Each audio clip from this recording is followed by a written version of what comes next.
My name is Jay Woodford, in case you don't know, if you're brand new to this. And today I'm going to be talking about a book that is very special to me, and I really hope it's going to become really special to you.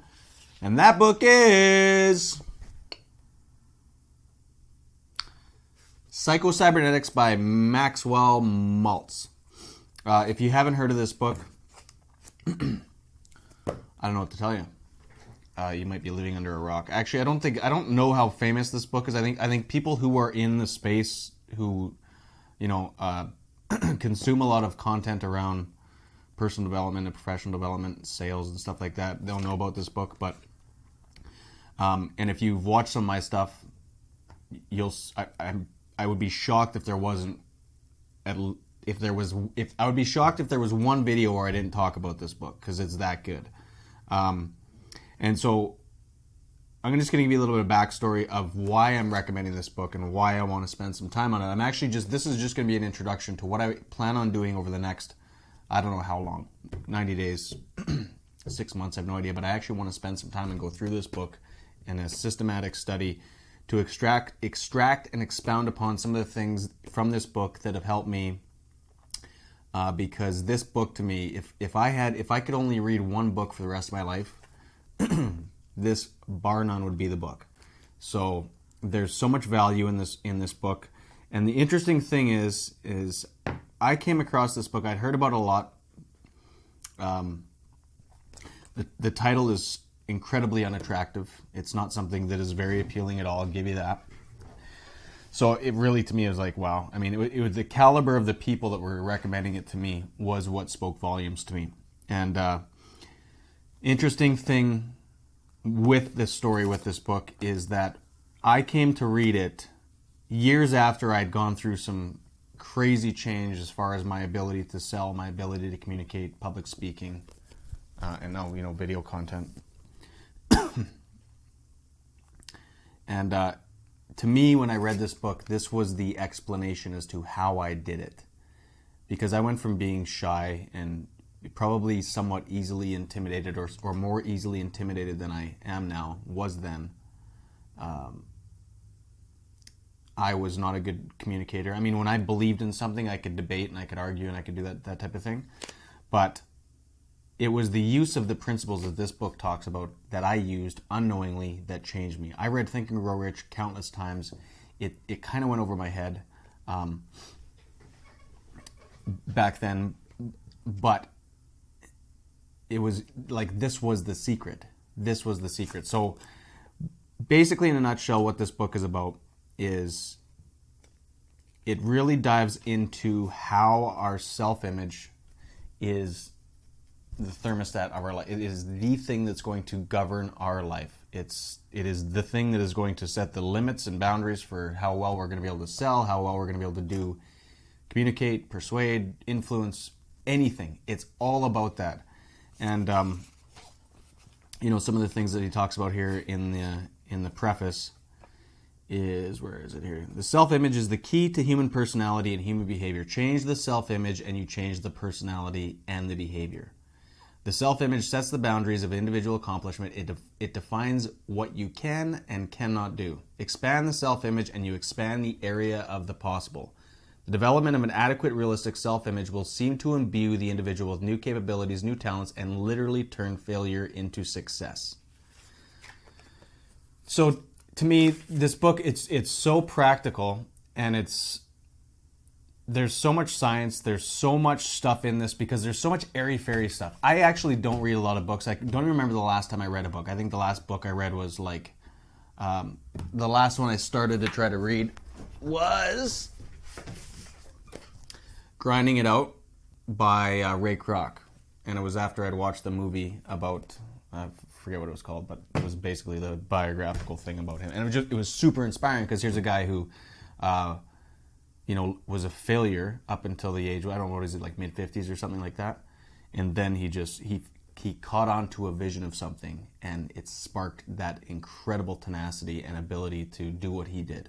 And to me, that was just awesome, because there's so many people who think that because I haven't made it at 25 or 35 or 45 or 55 or 65, I'm done. It's like, this is the deal, man. This is what that is all about. When you find something that catches your vision, that inspires that inside of you, that you believe in, that's what changes everything.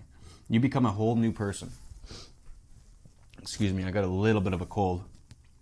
And it's stupid hot right now. It's like 93 degrees, 95 degrees Fahrenheit here. I'm in Canada. It's supposed to be like 47 Fahrenheit, just above zero. I'm supposed to be making snowmen. So anyways, what I was saying is I don't read a lot of books. I'm working all the time, and I just don't. I should make more time to do that. And part of the reason that I actually wanted to create this study and go through this and create video content for my channel and for you guys is because it'll help me get my head back into this. I think it'll be valuable. And because I continue to get a lot of really good messages from people that are telling me how much value they're getting from this. And it's always on my mind, especially when I get them. It's like, come on, I got to make some time to do this because there's value in it that's just beyond, the time that it just takes to put together. So I don't read a lot of books. I am a big fan of people I think there's so many people who, when they get into personal development, they consume book after book after book after book after book after book after book. And the thing is when you come across something that is revelatory to you, that it's like that epiphany moment. It's such a high, and it's so addicting in a weird way. And I think that the problem that a lot of people have is that they, instead of parking on that epiphany when it happens and really marinating in it and working it out in their mind so that it becomes something that's actually going to influence them, and instead of parking there and practicing whatever that is, if there's something that's practical, putting that to use now and making that a part of your behavior, I think that there's so many people who chase after that high. They'll read something in a book and it'll make them feel hopeful and like $1 million, and then what do? They just keep reading, looking for that next high. And then what do they do when they finish that book? They go on to the next one. What do they do when they finish that video? They go on to the next one, looking for that same feeling over and over again. And it really doesn't impact their life at all. The amount of people that I know have spent so much time and money on personal development stuff, and they're almost the exact same today as they were 15, 20 years ago, blows my mind. And that, 20 years ago, I'm 34. Do I think I'm older than that? Let's save that for another one. But they're not any different.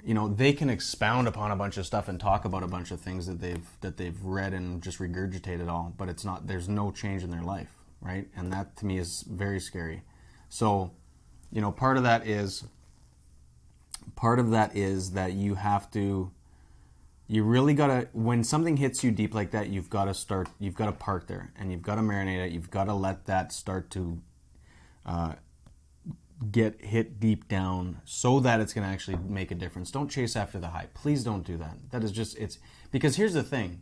Think this through with me for a second. This hit me years ago, and it's just like, it was so revelatory for me. Whenever you get that epiphany, when something is opened up to you, and you get that aha moment, and it's like the lights have been turned on for you. If you don't do something about that to actualize that into your life itself, then the next time you hear it, it's devoid of its power because you've already heard that, right? Every single one of you who's walked this knows it's true. I know it's true because it's happened to me before too. I used to be way more active at reading before I had kids and started businesses. Because I was trying to find answers. And I remember that happening. And you're like, oh yeah, I've heard that. It's like, it doesn't have the same impact that it had when you read it that first time. So it's almost like that seed gets snatched up and it's gone. That opportunity is gone because there's not that emotion and that motivation behind it that was hit. So please, if you're going to follow through with this on me, follow me through this. Please, please, please, please, when something hits you, please put it into practice. Don't just pass it over. Don't be one of these personal development drug addicts that's just looking for the next high, the next epiphany, because it's not going to profit you anything. It'll be fun short term, but it's not going to give you any value. So, I just wanted to hit on a couple quick things. The big thing with this, again, it's self-image. It's how do you change the self-image? Because we talk about things like belief and the ability to want something. If you're not doing the things that you want to do, there's probably a conflict with what it is that you actually want to do and what it is you want to do, right? We all think we want to be successful, but we like those TV shows too much. We like this too much. We like this too much or that too much. Whatever it is that's interfering with that and counter to that, we like those things more. Why? Because we're doing it. So, seem good? But all of us want that. When we understand how important desire is and motivation and obsession, then all of us will start to get to a point where we recognize, well, I want that as much as more than anything, to the point that it's going to make that difference, and it's going to be so compelling that I can't not do it. That's when things start to happen. So this book, talks about that. I often, like I said, I talk about Think and Grow Rich. This book to me is awesome, obviously. The first and second chapters are the best, belief and desire. Or is it desire and belief? That's how long it's been since I've read it. Let's figure out. There's desire, thoughts or things. That's the first chapter. Desire, and faith. So it's desire and belief, faith. And those are two things which are fascinating because you can't create any of those. You cannot. Everybody talks about believe in yourself. I know I've talked about this before, and I'm going to talk about this stuff again. Here's a little caveat before we get started on this. I'm going to repeat a lot of stuff because I'm not here to entertain. I'm here to give you value, and sometimes you have to hear the same thing over and over again, and sometimes you have to hear the same thing over and over again in multiple different ways for it to start to stick or for that epiphany to happen. And when it happens, please grab a hold of it and do something with it. Don't look for the next one. You're hearing it at that time because you need to be hearing it at that time, so do something with it. But here's the thing that's really fascinating about desire and belief, and we always hear this in personal development and everything. Believe in yourself. You have to believe in yourself. Like, okay, cool. How do I believe in myself? You can't not just make the decision to believe in yourself. You can't. If you think otherwise, let me know, because I'm convinced that you can't do that, and you also can't just choose to want something. These are things that are cultivated indirectly. And this is the book that explains how that's done. I literally get goosebumps when I think about that because they're looking for that. It's interesting because he talks about that in the preface, or is it the first chapter? I think it's the preface. Anyways, he talks about the fact that the secret has been laid out, countless different times in this book, and it hasn't been named directly. But it's there, and when you're ready for it, there it is. The secret to which I refer has been mentioned no fewer than 100 times throughout this book. It has not been directly named, for it seems to work more successfully when it is merely uncovered and left in sight, where those who are ready and searching for it may pick it up. There's an interesting paragraph at the end of this book that I didn't catch on to until a couple of years ago, 5 years ago, I guess. But anyways, it's not directly named, but to me, I think that it's this book that actually underlies that.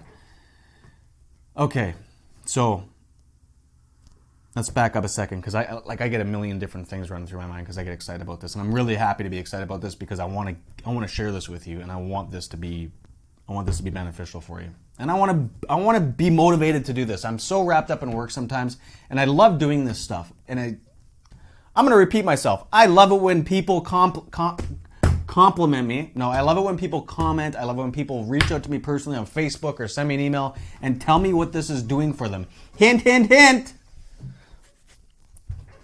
So if this is valuable to you, please tell me. Facebook me. Facebook.com/TheJWoodford. Yeah. Okay. So we're talking about belief and desire. You can't just choose those things. You cannot ever choose to just believe in yourself. You cannot choose to want something to the extent to which you need to want it in order to be successful.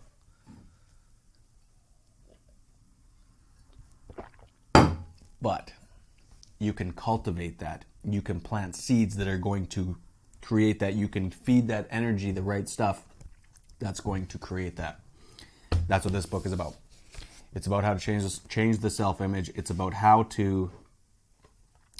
It is about how to see yourself successful and the implications that that has. So let me just break this down in terms of how this made sense to me. When I really first got started in serious selling, not selling, serious, like, you know, throw into the wolves type of sales.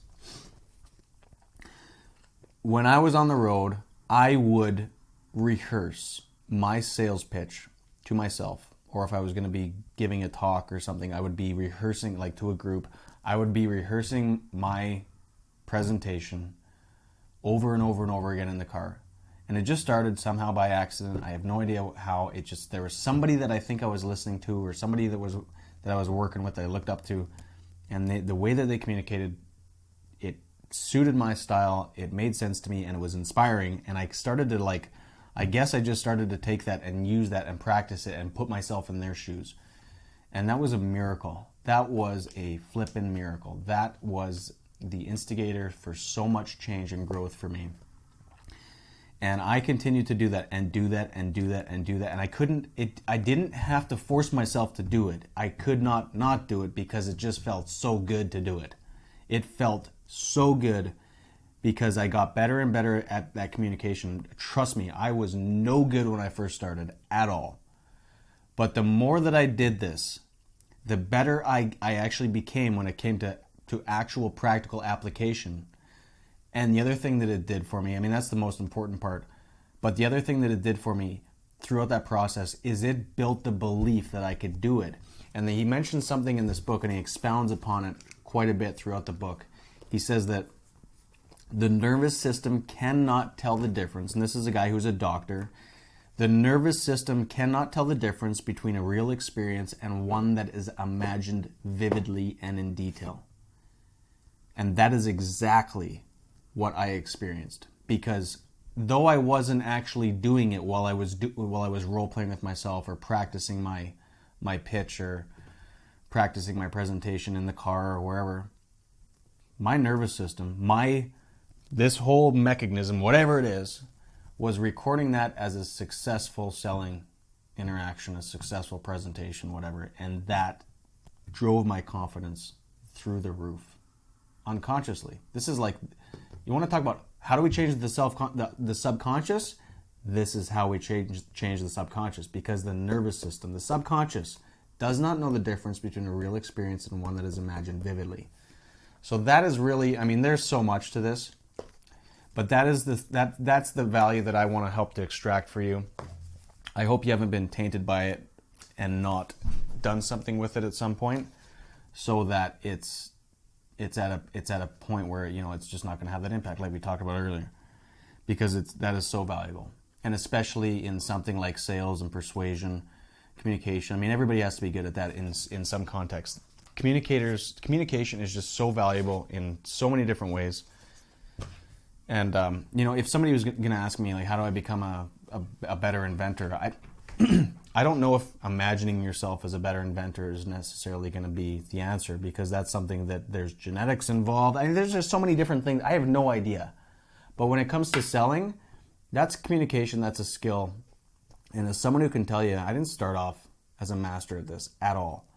I'm not a master at this, so I'm not trying to say that. I just know that I went through radical improvement very fast, and that's been tremendously valuable for me, and I want to pass that along. So that is really what I'm hoping to impart to you, because it's going to open up so much for you. And as being in something where, like I said, sales and communication, this is something where we can change that by using these tools. Whereas there's other people who can't. I mean, hockey player, like football player, I have no idea whether or not. Actually, they do. Interestingly enough. I don't know whether you can make yourself into the NFL, but there's so much room to excel in the world of sales and business and communication. But it is interesting how many athletes he talks about. Vince Lombardi, Green Bay Packers. Who was that quarter? Brett Starr? No, not Brett Favre. Bart Starr. This was their book. This was their book. And so many others. Talks about Jack Nicklaus, golfer. It's all about imagination practice and he talks about it. There's so much stuff here. So anyways, I've harped on this enough. This is how it's going to be, because I'm not here to entertain you for 20, 25 minutes, half hour. I'm here to give you some solid stuff and beat shit into your brain if you're going to stick around and listen to me long enough. Like, hopefully you have it. Well, if you're here, you've done it. But I'm really excited to go through this with you, and I'm really excited to produce a lot of content on this and really try to dive in and expound upon the stuff that's been valuable to me. And like, look, there's things in here. There's so much value that can be extracted from this that I haven't been able to see, that some of you are going to see.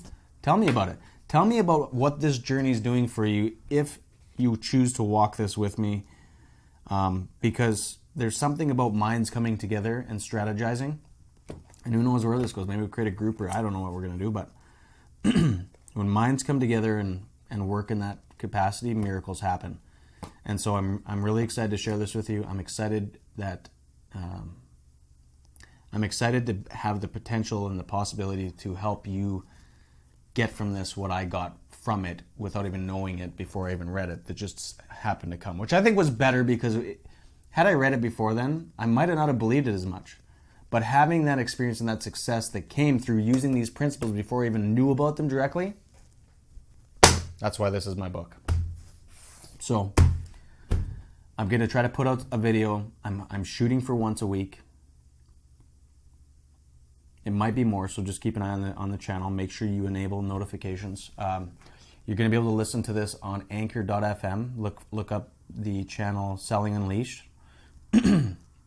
or Jay Woodford. It is on Spotify now. I have something set up on iTunes, but I believe we're going to be replacing that. So this will be on iTunes. You can download the podcast. Either one works, but I want to set it up so that you don't have to sit down and watch the videos. I don't like sitting and watching videos. The only time I ever get to listen to people that I like listening to, whether it's politics or whatever, is when I'm driving, so I don't have to sit down and watch it. And that's where things are going. So those are going to be on there. Message me. Let me know how this has been for you. And as we go along this, tell me that this has been good for you, because that will give me the motivation to continue to do this. Because half hour, that's hard to find these days. But I'm completely willing to do it if it's beneficial to people. So I hope that helps. I always say the same thing, eh? Anyways, you know what to do. Like, subscribe, comment. Let's do it. I absolutely love this book. If there was only one, how's this look?